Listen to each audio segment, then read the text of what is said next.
যেটা মা বোনেরা ঘরে ব্যবহার করে, দাদা বৌদিরা খাচ্ছে। এখন চিকেন মশলা যাচ্ছে, দারুণ ফ্লেভার, দারুণ টেস্ট। নতুন এসে ইমামি হেলদি অ্যান্ড টেস্টি এভারেস্টের মিট মশলা, চিকেন মশলা। তাহলে মিট মশলা বাদ গেছে এখন। চিকেন লাগবে না, খেলে চিকেন লাগবে না, এটা লাগবে একদম সত্যিকারের আলুর দম। মনে হবে আলুর দম খাচ্ছি। একটা আলুকে ফ্রাই করা, আমার তরকারিটা চিরজীবন ফ্রাই করা। দাদা এখন কি করছো এটা? এটাকে সমস্ত মশলা দেওয়ার পর তরকারিটা ফ্রাই হচ্ছে। আজকে বাদাম যাবে না? বাদাম যাবে, এটা অবশ্যই যাবে। আর নারকেল না, নারকেল যাবে। হ্যাঁ শোনা, নিয়ে আসিনি তোমার পাসপোর্ট ভাই। পাঁচফোড়ন না কোনোদিন কিছু এনেছে কিন্তু আমাকেই gift দিয়েছে।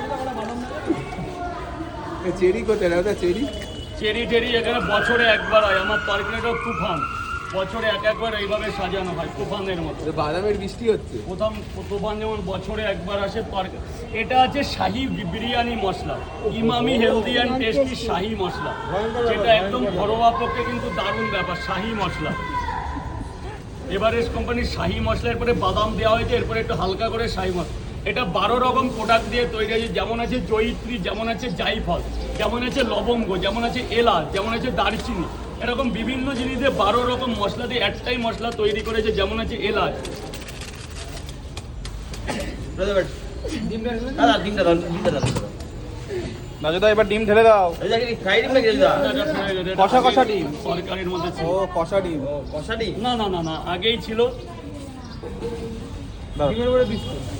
ও হো হো, এটা কি চিকেন নাকি? এটা যে এখন বলছি না, পুরো চিকেন মশলা যাবে। যতক্ষণ তরকারি থাকবে এইভাবে সাজানো হবে তরকারিকে। স্বাদ যাতে আরো